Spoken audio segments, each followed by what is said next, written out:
It all started one evening after work when I noticed something was off. Lisa, my wife of 5 years, had been acting strangely. She was distracted, a little more distant than usual. I couldn't put my finger on it at first, but something felt different. There was an odd tension between us, something I had never sensed before. The subtle signs had started appearing a few weeks prior.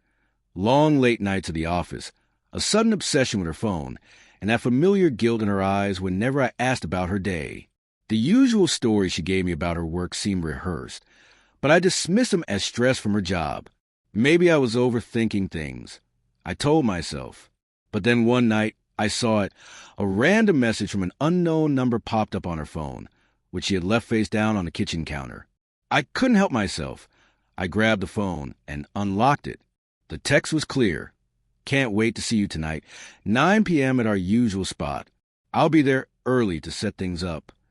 My heart sank. I tried to ignore the feelings rising in my chest, but I had to know who this person was. The name on the message wasn't familiar, and I couldn't even begin to imagine what was going on, but I knew I had to act fast. The next day, I played it cool, keeping my suspicions to myself and pretending everything was normal. As the hours passed, my mind raced. Should I confront her, or should I let it unfold on its own? That evening she told me she was heading out with friends. I knew better than to question her. I was starting to believe her lies less and less. She had a habit of getting ready slowly, and I couldn't shake the feeling that she was preparing herself to meet someone.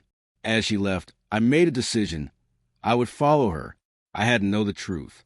I drove to the restaurant where I suspected she would meet him and parked nearby, waiting in the shadows. My heart pounded in my chest, my thought a whirlwind of anger, confusion, and fear.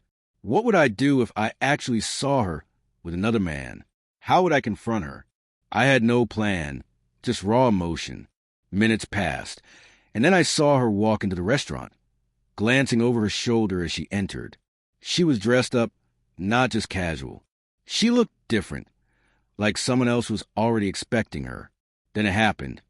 I saw him, a tall man with dark hair and a confident posture, standing near the entrance. He was watching her, smiling as she approached.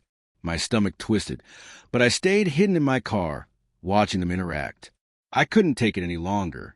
I got out and walked toward the restaurant. I had to see for myself. But then something unexpected happened. As I stepped close to the door, the man turned and walked away right past me. He didn't even seem to notice me. I froze for a moment, confused. Was he avoiding me? Was he just going to the bathroom or leaving? I pushed open the door, my breath caught in my throat.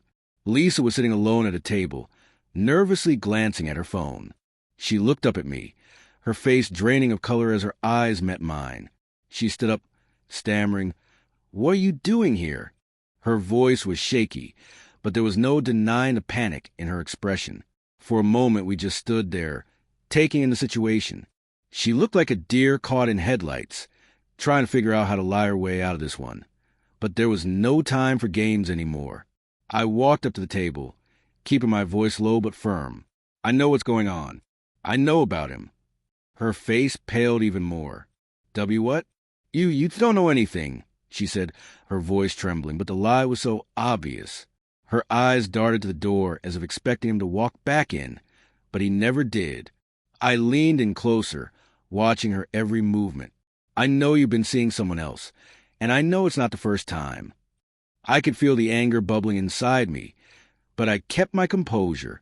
"You thought you could keep it a secret, but now you have to face me, Liz." My voice wavered as emotions started to well up. "I'm sorry. Please just let me explain," she said, reaching out to touch my arm. But I pulled back. I couldn't let her manipulate me again. "I don't want an explanation," I said coldly. "I just want the truth." She broke down then. Her composure shattered, and she admitted to everything. How she'd been seeing another man for months, how it started innocently as a friendship but escalated, the lies she told to cover her tracks. It all came out in a rush, and as I stood there, the weight of the situation hit me like a ton of bricks. I had never imagined it would come to this. I had loved her, trusted her, and she had betrayed me in the worst way possible. I didn't know what to do. Part of me wanted to scream, to lash out, to make her feel the same pain she had caused me. But another part of me, the part that still cared for her despite everything, just wanted to leave and never look back. I turned to go, but she grabbed my arm again, desperate. Please don't leave me. I'm so sorry. I never meant for this to happen. Her tears fell freely now, but I wasn't moved by them anymore. You made your choice, I said, my voice firm, and now I have to make mine. I walked out of the restaurant, the door swinging shut behind me with a finality that echoed in my chest. I didn't know what came next. All I knew was that nothing would ever be the same again. Lisa called me 1,000 times that night, begging for forgiveness, but I didn't pick up. The betrayal cut deep, and I wasn't sure if I could ever forgive her. One thing was clear. I was done being the fool. No one would ever have that kind of power over me again.